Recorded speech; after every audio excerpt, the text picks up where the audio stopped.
you. Good morning. Good morning. Welcome to Cedar Lane Unitarian Universalist Church, a progressive religious community where love works. Together we gather to explore the eternal nurture community and build a more just world. Together we dare to rehearse and embody Dr. King's vision of the beloved community where all souls are welcome and reconciled. I am the Reverend Abhi Janamanchi. I serve this congregation as the senior minister, and I welcome you to worship this morning. My name is Tim Atkins, and I serve as your Director of Lifespan Religious Education. Good morning and happy Pride. Happy Pride. Woo-hoo. Please know that whoever you are, wherever you are from, whomever you love, whatever your sexual orientation or gender identity, wherever you are on life's journey, and whatever your beliefs, life, circumstance, or immigration status, you are welcome here. A special welcome to those joining us online, whether in the moment or catching us a little later. We are glad to have you with us. At this time, I'd like to draw your attention to the insert in your order of celebration. As you peruse the front and back of the page, you will see from the rich variety of opportunities that this is a vital, engaged, and busy religious community. And that truth is especially evident today as we launch our summer tapestry celebration after the service with a range of classes and activities available to people of all ages that all of you are welcome to attend, and will be followed by a congregational picnic. And then, in the evening, we will be hosting a mass meeting for the Poor People's Campaign right here in the sanctuary at 6 p.m., and we'll be welcoming the Reverend Dr. William Barber and the Reverend Dr. Liz Theo-Harris, co-chairs of the Poor People's Campaign. It is truly an honor to welcome Dr. Barber to Cedar Lane, a historic day and moment. And this is the first time Reverend Barber will be speaking in Montgomery County, so we hope to see all of you there this evening. If you are new to Cedar Lane, I agree.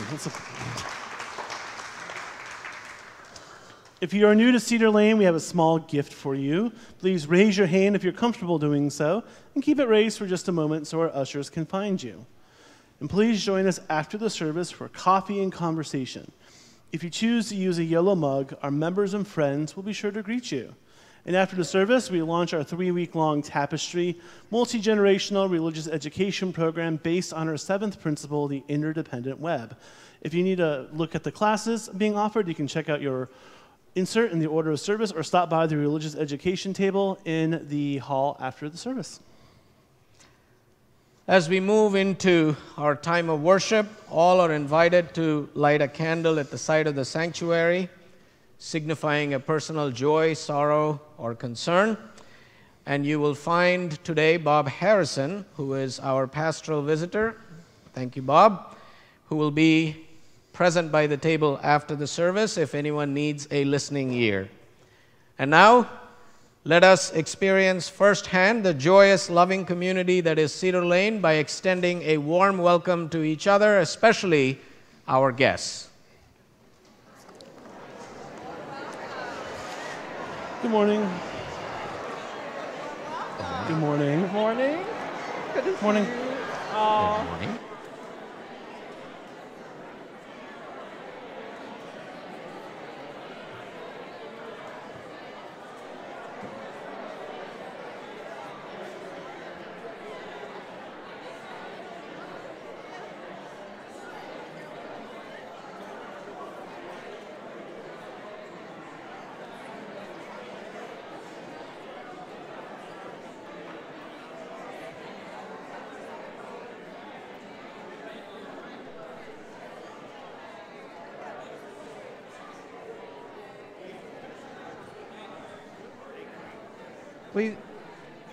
Please take your seat.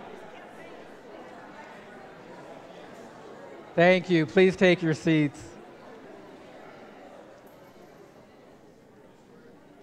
I invite you now to take a moment Take a breath. Settle into your chair. Get comfortable as we consider these words from the late Reverend Jack Mendelson. He writes, "Here in this sanctuary of ancient dreams and wisdom and beauty, we come to grow, to be healed, to stretch mind and heart, to be challenged, renewed, to be helped in our own continuing struggles for meaning and for love, to help build a world with more justice and mercy in it, to be counted among the hopers and the doers. In the face of cynicism, darkness, brutality around us and within, we seek to align ourselves with a living community that would affirm rather than despair, that would think and act rather than adjust and succumb. Here we invite the spirit of our own humanity and the healing powers under, around, through, and beyond it to give us the nerve and grace, the toughness and sensitivity to search out the truth that frees and the life that maketh all things new. Come, let us worship together. Please rise in body and or in spirit to sing hymn number 145, As Tranquil Streams.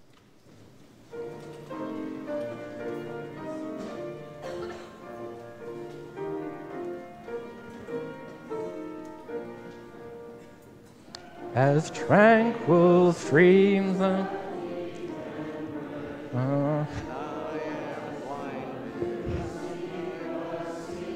our kindred hearts and minds unite to build a church that shall be free, free from the bonds that bind the mind to narrow thought and lifeless.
As Scott Brown and Jeff Johnston come forward to kindle the chalice, please rise in body and or in spirit to share in unison the words printed in your order of celebration.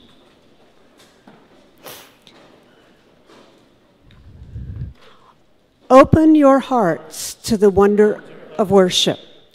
Open your minds to the eternal quest for meaning and truth. Open your eyes to the miracle of creation.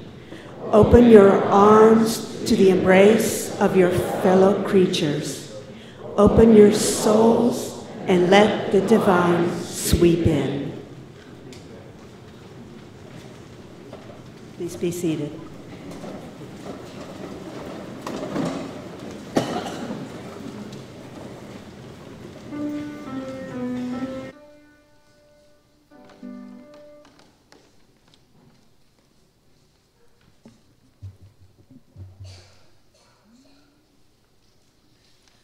What's it all about, Alfie? Is it just for the moment we live? What's it all about when you sort it out,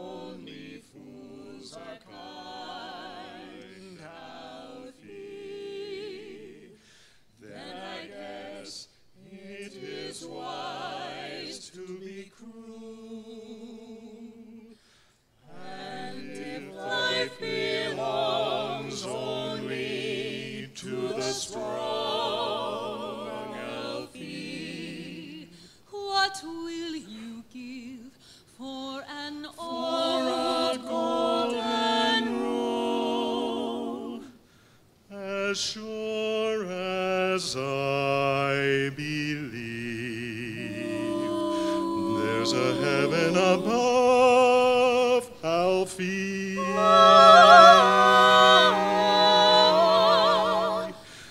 I know there's something much more, something even unbelievers can believe in. I believe in love, Alfie.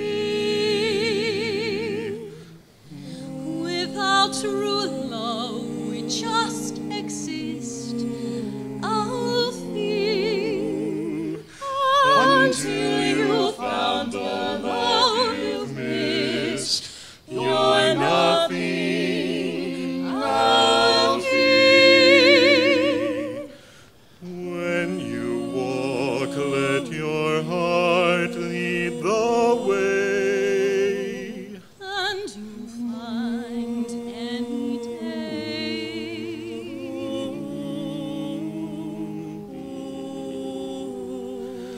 Alfie, Alfie.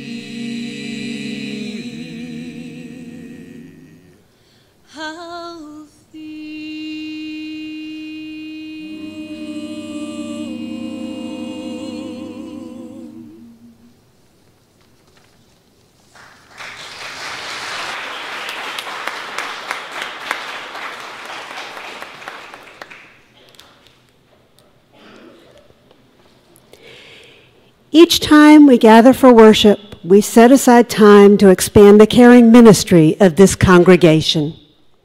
We gather not for our needs alone, but to bear witness to the joys, sorrows, and milestones that unfold in all of our lives, and to serve as companions to one another throughout these profound journeys of faith.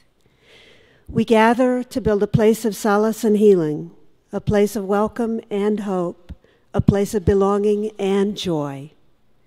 We gather to build the beloved community where all souls are welcome and lives are rendered whole and reconciled. Our hearts are with those for whom parenting is a primary spiritual practice. We hold in our circle of caring those who live with grief or chronic pain, with illnesses seen and unseen, with mental illness or addictions, and who care for family and friends in ill health. We hold in our hearts the family of Sandy Pike. Sandy passed away quite suddenly last week. A celebration of life will be held on Saturday, July 7th at 2 p.m. in the chapel. Lori Funston Boyd is recovering from bronchitis. Cards are welcome. We hold the Ezra Town and Jenny Crane family in our hearts and send healing wishes. And we celebrate with the Boa family, especially Emily, who is home safely. Thank you for all your prayers. Gathered together this morning, we hold in our circle of caring all those whose lives are lost and whose loved ones' lives are lost and whose lives are impacted by violence and calamities in the world. May these friends of ours, our companions in the world, and all that lives unspoken in our hearts be held in the embrace of prayer and silence.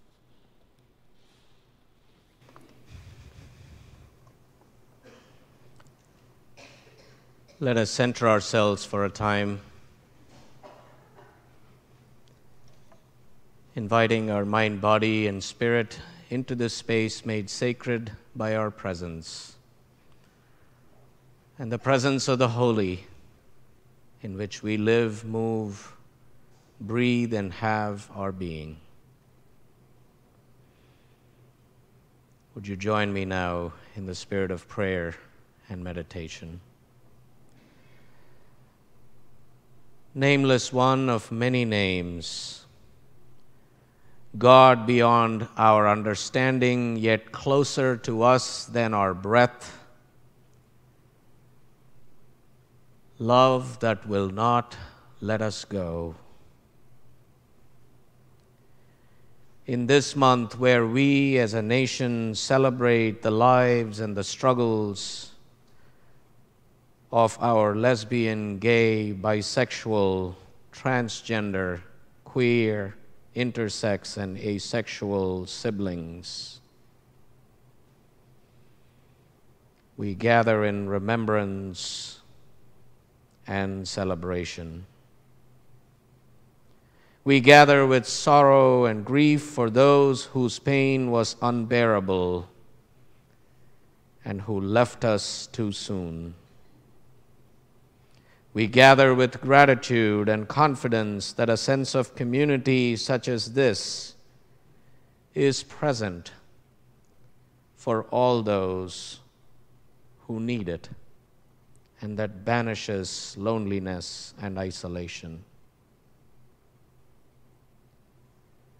Spirit of life and love, help us to find a path forward where each of us may live our lives honest to who we are, with grace and compassion for each other. Help us to live the spirit of pride with gratitude for the freedom to be our authentic and true selves. Breath of life, soften our hearts. Teach us to love more fully and radically all of your children as their whole selves. Free us, liberate us from fears of difference that seek to divide and wound us. Move us to dismantle our attitudes and systems of prejudice.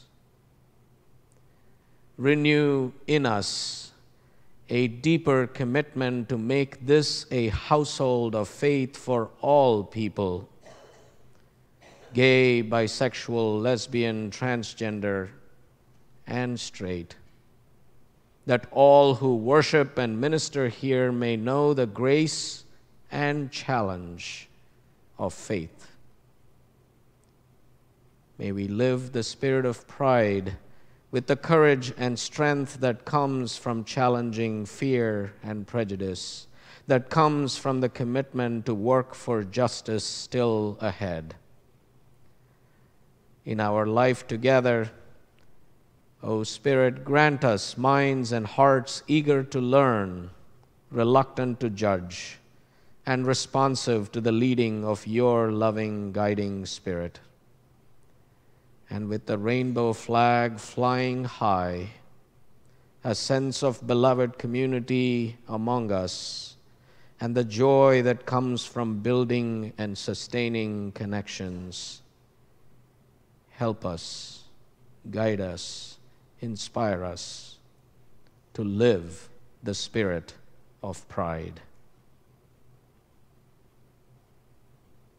During the silence, those grieving a loss or commemorating the loss of a loved one are invited to rise in body and or in spirit, in mourning and in memory, until the hymn.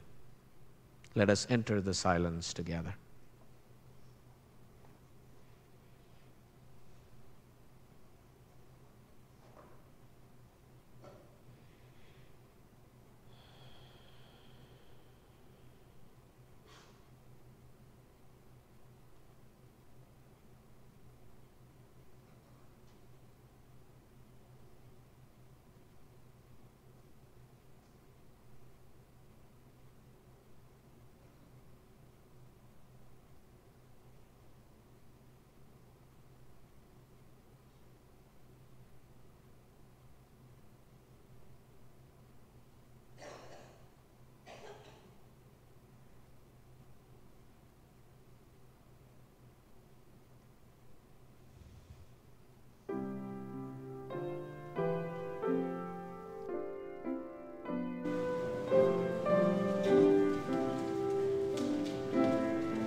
We're going to do something a little different for our reading this morning. We'll be sharing 3 short excerpts from the work of the great Reverend William Ellery Channing, one of the founders of our faith. After each reading, Henry will help lead us in a verse of When Our Heart is in a Holy Place, hymn number 1008. You're welcome to remain seated. We begin with Reverend Channing's vision of life as a sacred pilgrimage of evolution, and the Bible as just one tool among many. The Bible is a book written for us in our language. Its meaning is to be sought in the same manner as that of other books. We profess not to know a book which demands a more frequent exercise of reason than the Bible. He adds, we look upon this world as a place of education in which God is training us by prosperity and adversity, by aids and obstructions, by conflicts of reason and passion, by motives to duty and temptations to sin, by various disciplines suited to free and moral beings.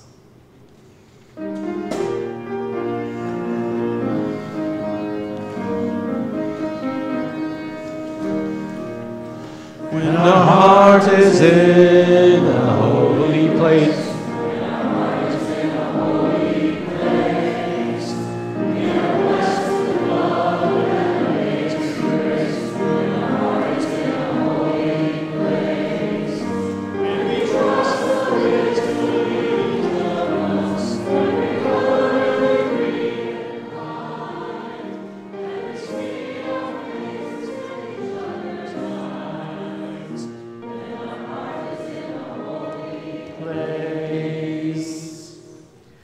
I do and must reverence human nature. Neither the sneers of a worldly skepticism nor the groans of a gloomy theology disturb my faith in its godlike powers and tendencies. Injured, trampled on, and scorned as our nature is, I still turn to it with intense sympathy and strong hope. I bless it for its kind affections, for its strong and tender love.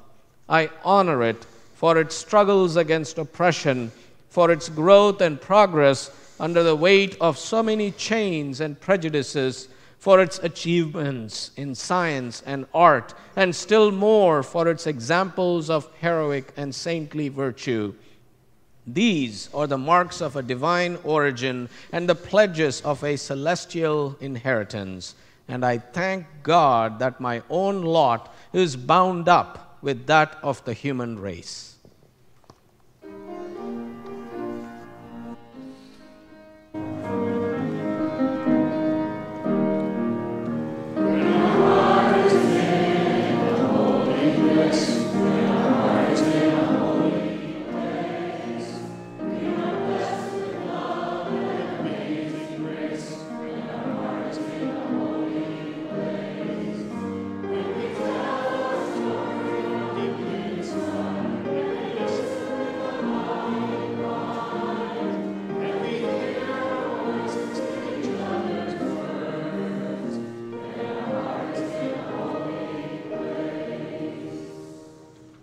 Finally, this, from Channing's last address in which he called for the abolition of slavery.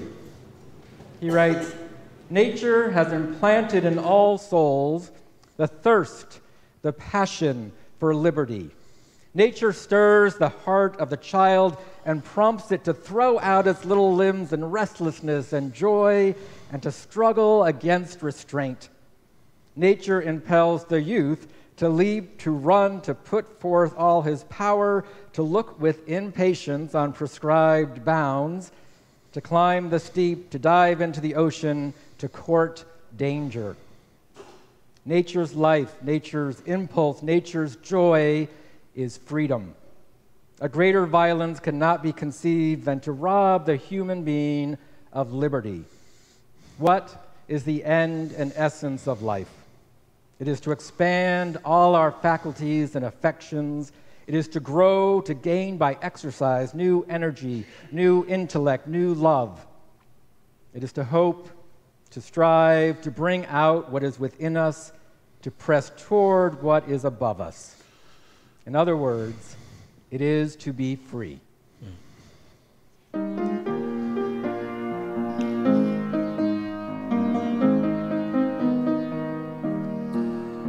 When our heart is in a holy place, when our heart is in a holy place, we are blessed with love and amazing grace. When our heart is in a holy place, when we share the silence of Satan's gaze, then the God of our hearts moves within, and we feel the power of the Judge's faith.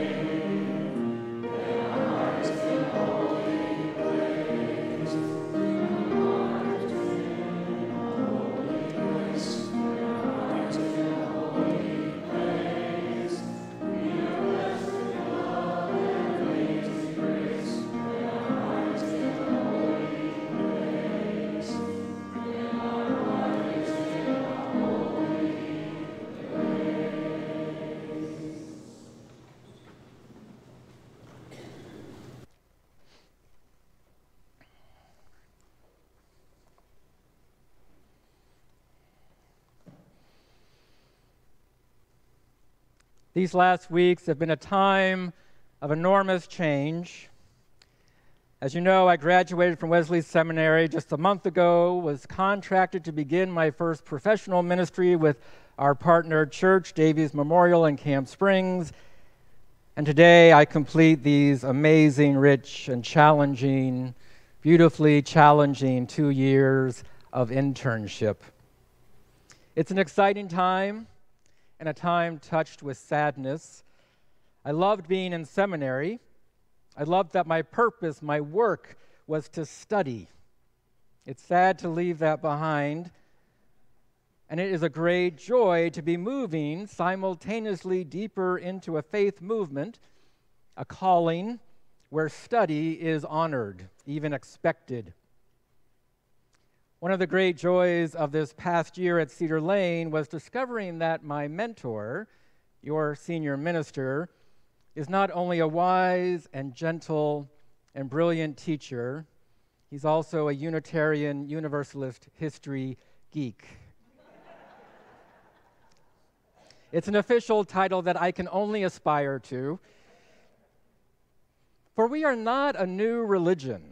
Our heritage goes back at least to the early Christian Universalist Origen. That's Origen. In the 2nd century of the Common Era, Origen was already telling folks that everyone is blessed, that salvation is not dependent on a creed. Our roots, my friends, go back 2 millennia and more. But the folks I love, the folks who feel most present to me, my colleagues, my comrades, come from the 17th and 18th centuries here in the United States. It is a litany of brilliance. Feminist Judith Sargent Murray wrote in 1790, quote, "Will it be said that the judgment of a male 2 years old is more sage than that of a female of the same age? I believe the reverse is generally observed to be true." There's Margaret Fuller, who wrote one of the seminal texts on women's rights, was the first arts reporter of an American newspaper ever, and who served as Henry David Thoreau's editor. Surely a thankless task.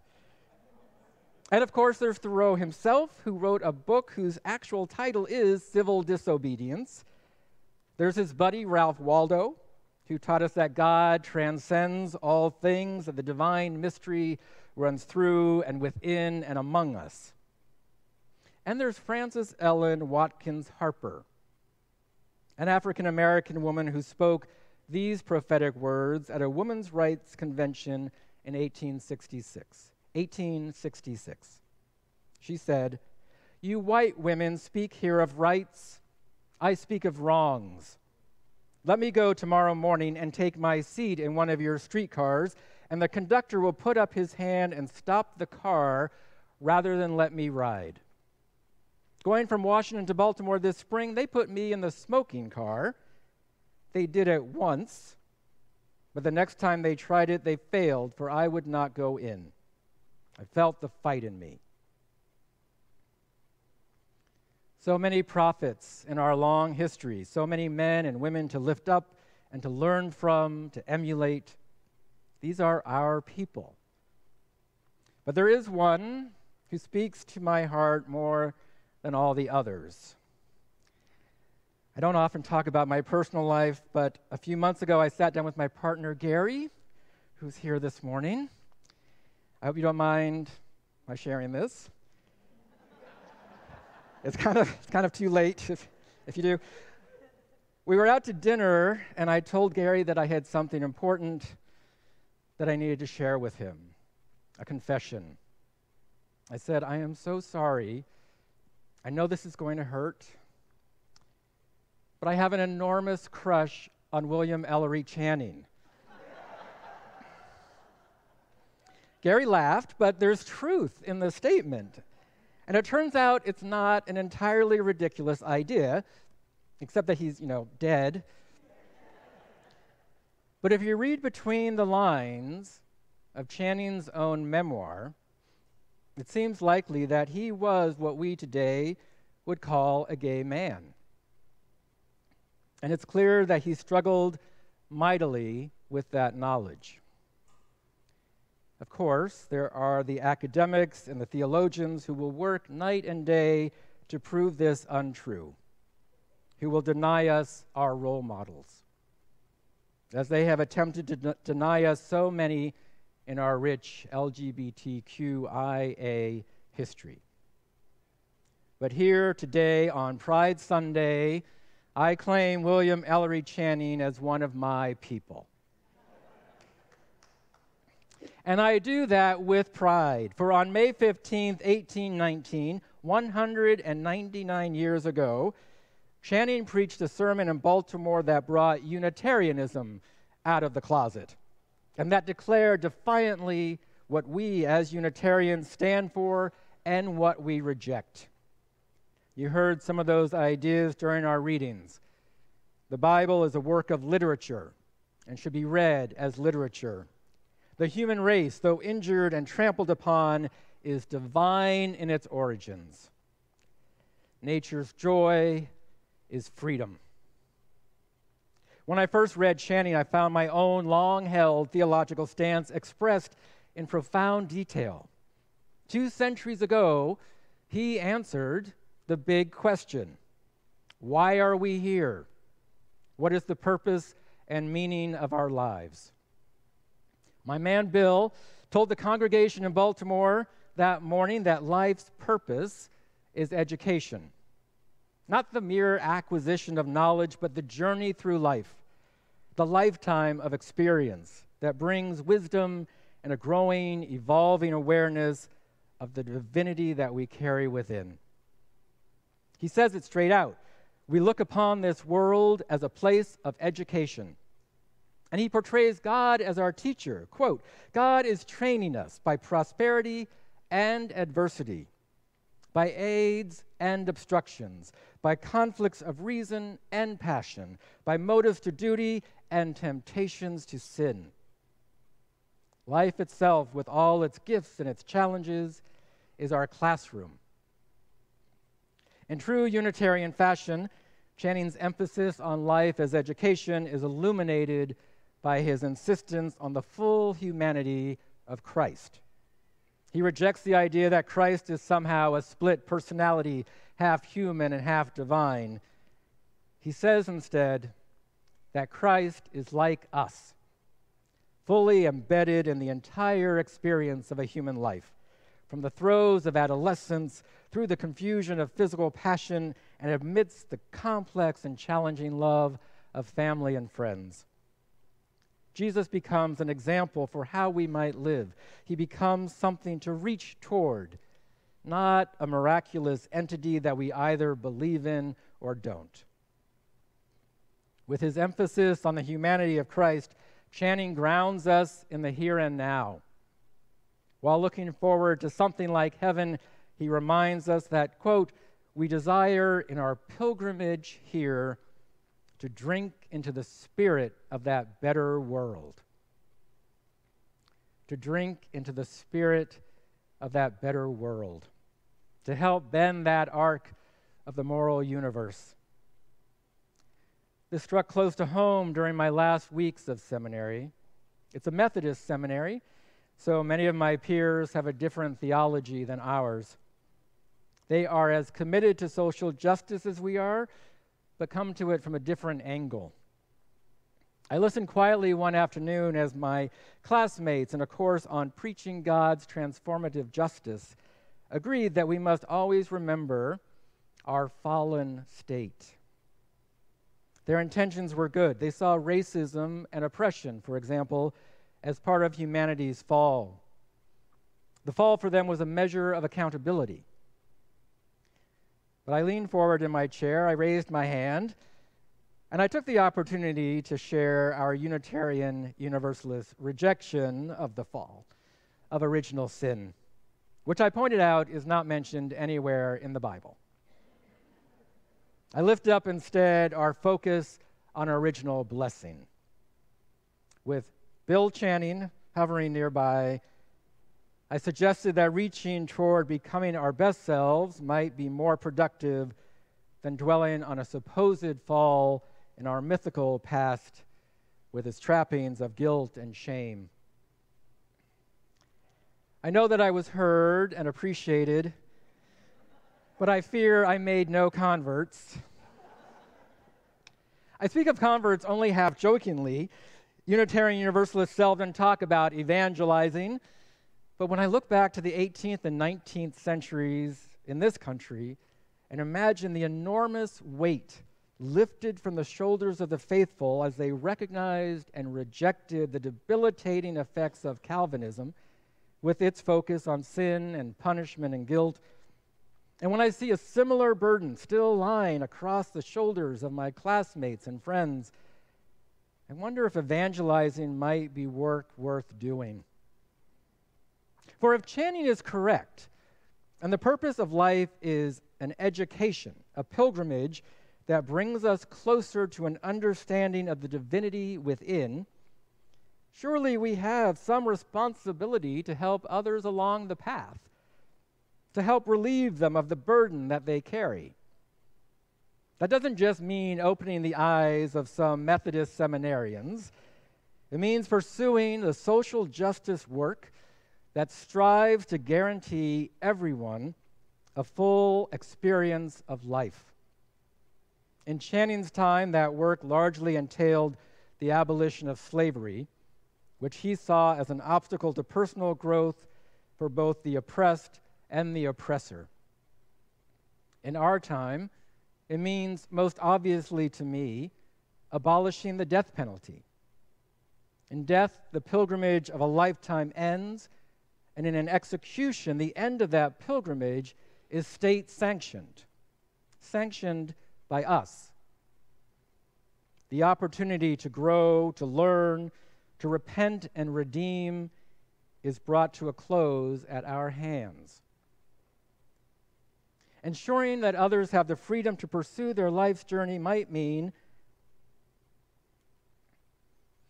ensuring that others have the freedom to pursue their life's journey might mean providing the sanctuary that allows an immigrant family to remain together, or an individual facing deportation to remain safe and active and open to life's possibilities.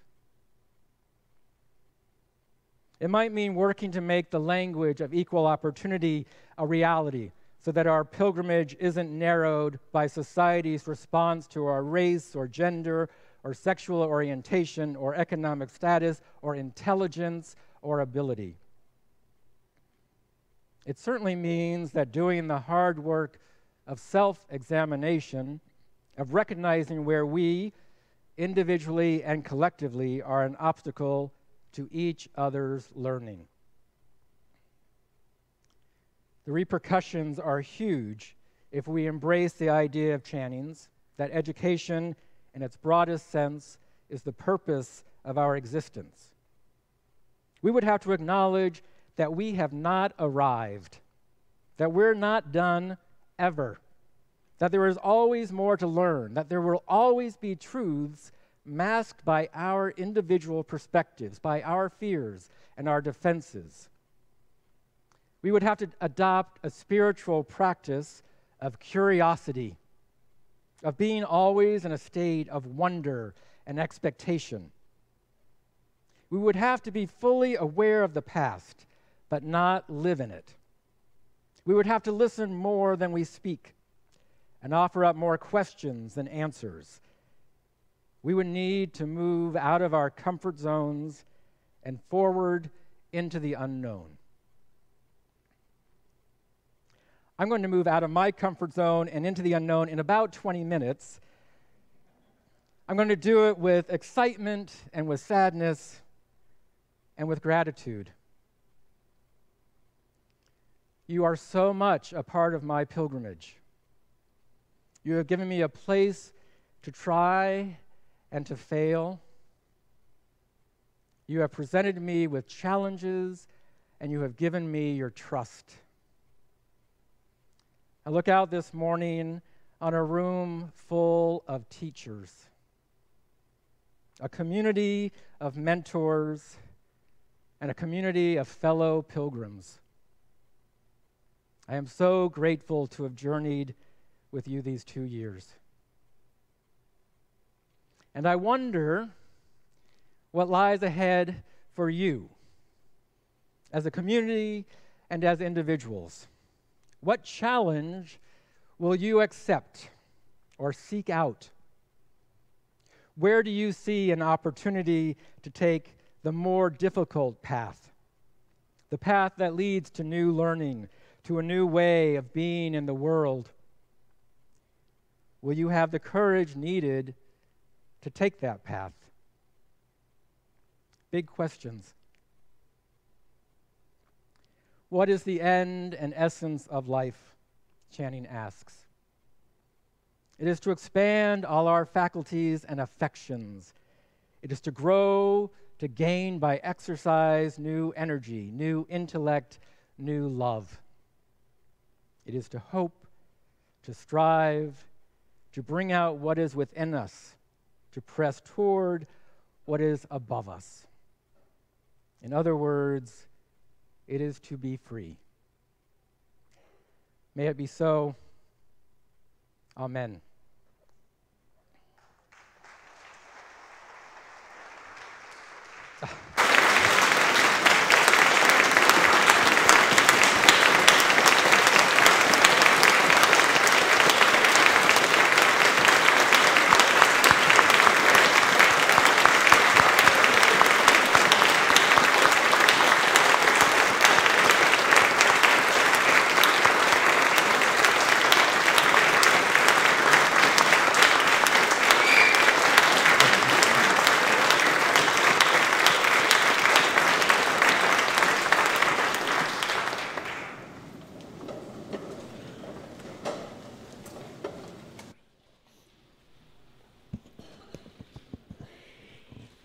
As this morning's offering is received, we ask you to be mindful of all that is accomplished within these walls and all that is carried out far beyond them. We ask you to remember the journey that each of us has embarked upon, the journey that we share as a community, and the ways in which this church supports and challenges and celebrates that individual and collective learning. Today's offering will now be given and most gratefully received.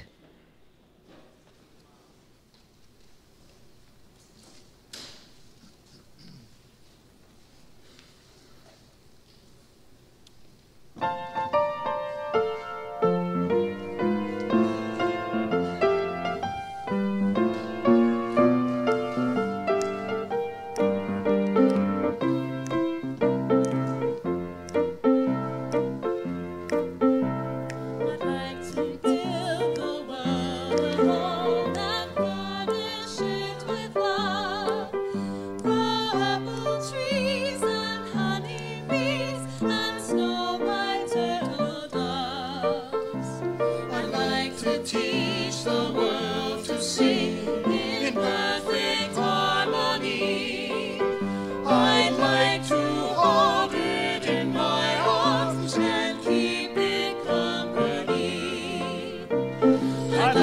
to see the world for once, so standing hand in hand, and hear them echo through the hills for peace throughout the land. That's the song I hear. That's the song I hear. Let the world sing today. Let the world sing today.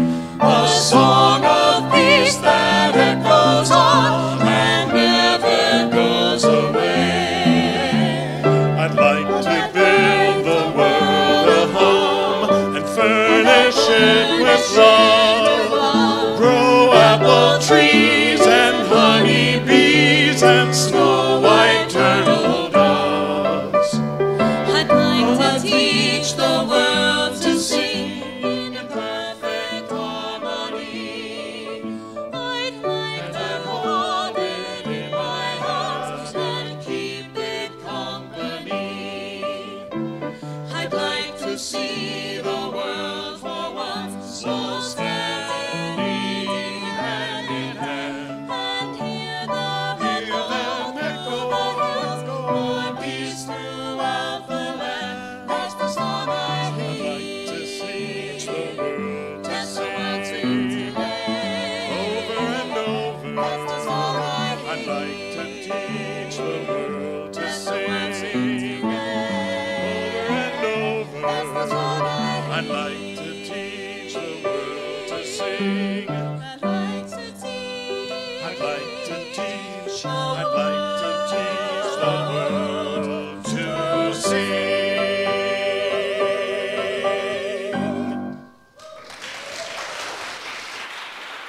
It's the fifth verse that's really important.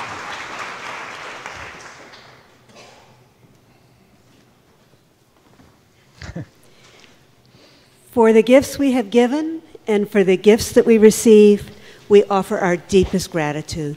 Thank you.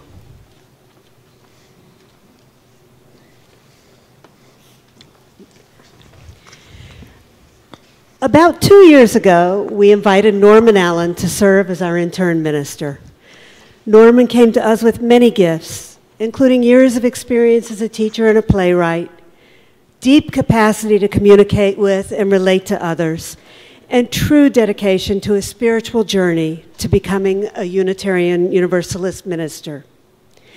We have all learned with him as he shared this journey with us through his work with immigrant justice and other teams, his writings, his pastoral care, and other aspects of his ministry. His monthly Vesper services and his worship services have enriched us for 2 years. And now Cedar Lane and Norman part ways, both having grown and changed over these 2 years through our connection and commitment to one another. We take this time to say farewell to Norman and to celebrate our shared ministry with one another.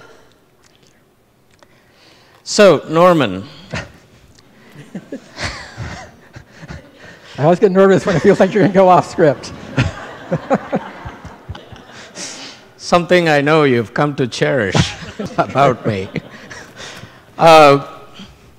So as sermons go, that was a good one.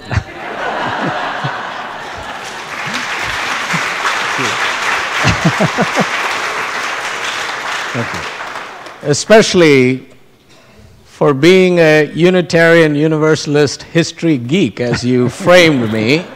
I really appreciated that, and inviting me to look at Channing a bit differently than I have, because I wrestle with Channing, especially his own personal struggle and journey to get to a place where he finally, openly, publicly condemned slavery.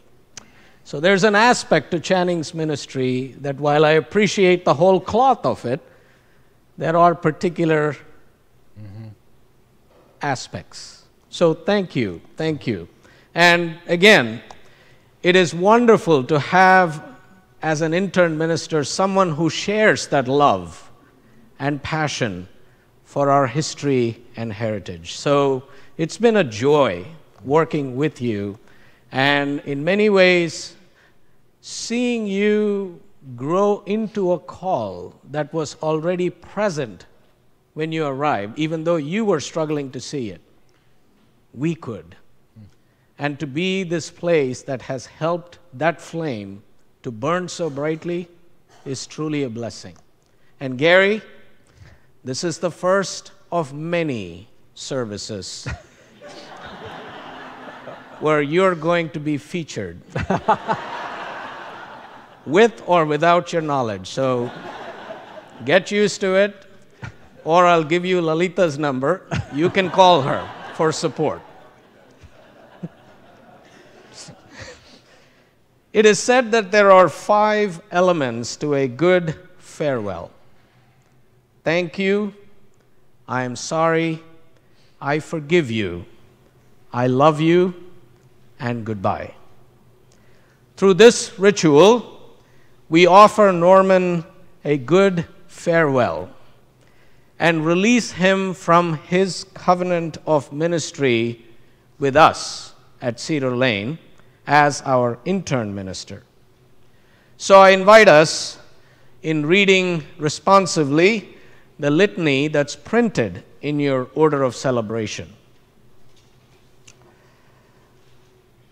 Norman, we thank you for living among us, for all the ways you journeyed with us, celebrated and grieved with us, and led us in spiritual growth and the long work of justice and peace.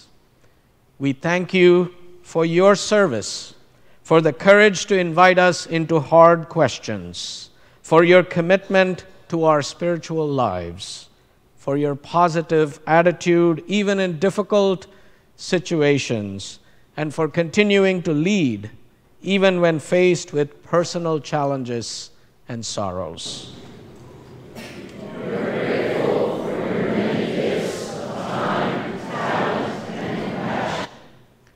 A congregation is a covenanted community of human beings that make, break, and remake promises to one another.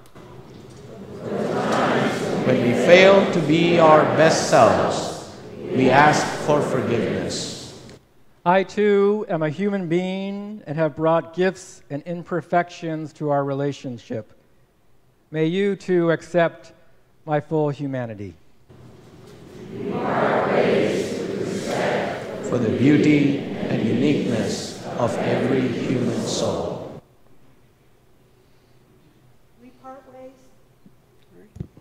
We part ways with great affection for you and for your contributions to our mission and ministry. Thank you, Norman, for your presence among us and for 2 years of good memories and ministry. Thank you, Carolyn.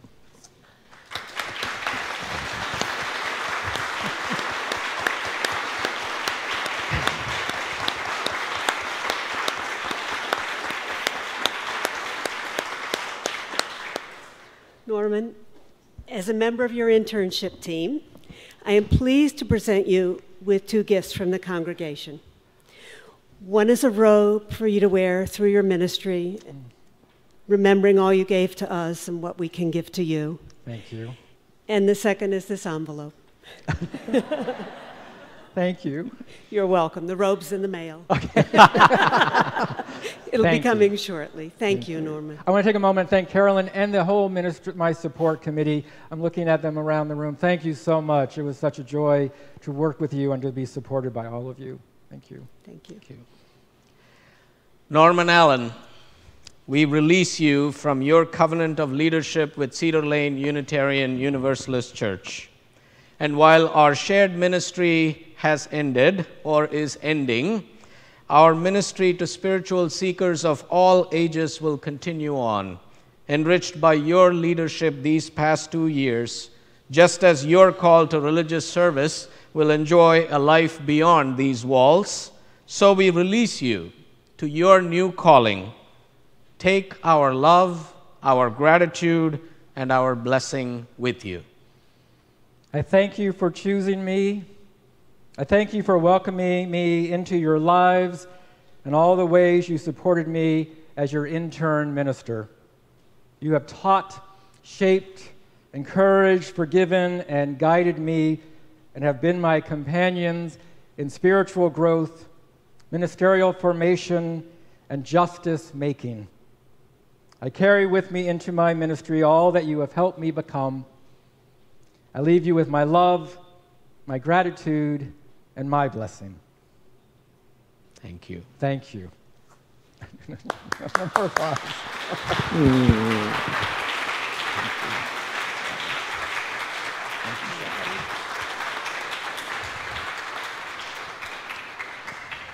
And now please rise in body, and or in spirit to sing hymn number 298, Wake Now My Senses.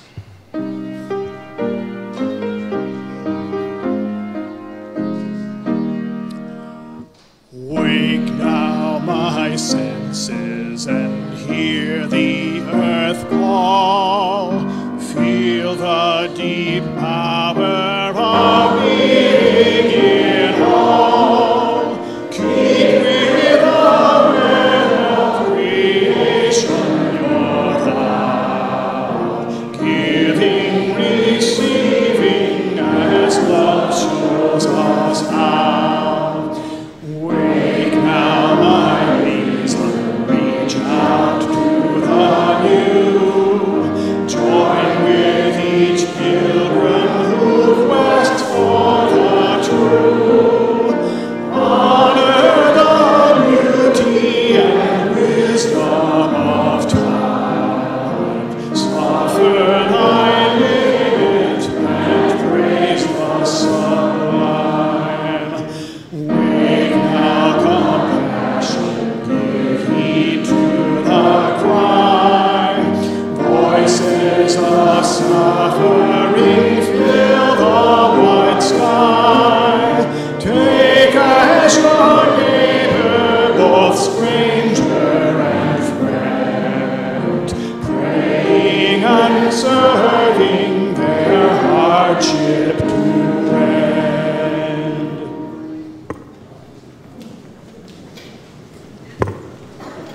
Please join me in the spirit of prayer and contemplation as we close with these words from poet Nikki Giovanni. It's a journey that I propose. I am not the guide nor technical assistant. I will be your fellow passenger. Though the rail has been ridden, winter clouds cover autumn's exuberant quilt, we must provide our own guideposts. I have heard from previous visitors the road washes out sometimes, and passengers are compelled. I am not afraid. I am not afraid of rough spots or lonely times. I don't fear the success of this endeavor. I am raw, in a space not to be discovered, but invented. I promise you nothing. I accept your promise of the same. We are simply riding a wave that may carry or crash. It's a journey, and I want to go. Please be seated for the postlude. Oh no. Right here. Now Norman. I'm really nervous.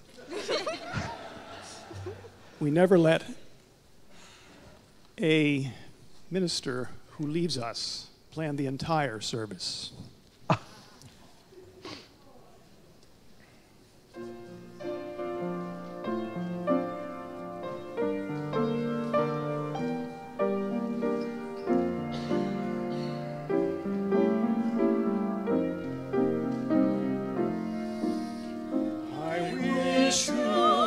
Sunshine of springtime, I wish you a song's great refrain. All the best things that life has to offer, I wish you till we meet again.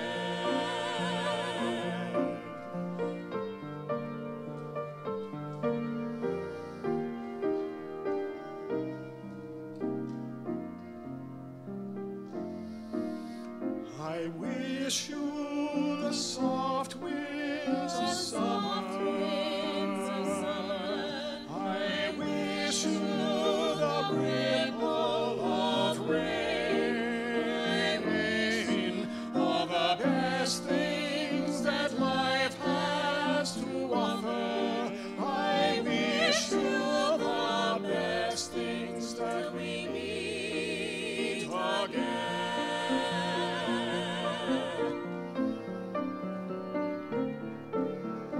Dreams that come true for you, skies ever blue for you, A friend that is yours alone. Sun that will shine for you, all that is fine for you, and a love of your own, a love of your own. I wish you the splendor of winter and days that are golden as grain, all the best things that life has to offer. Loving and living, hoping and giving, I wish you till we meet again.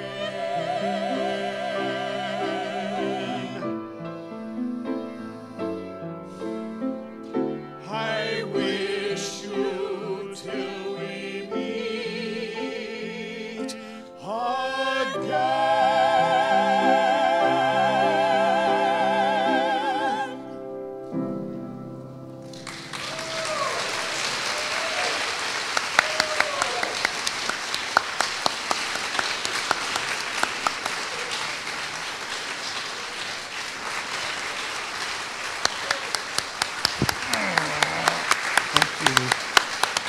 Let's go.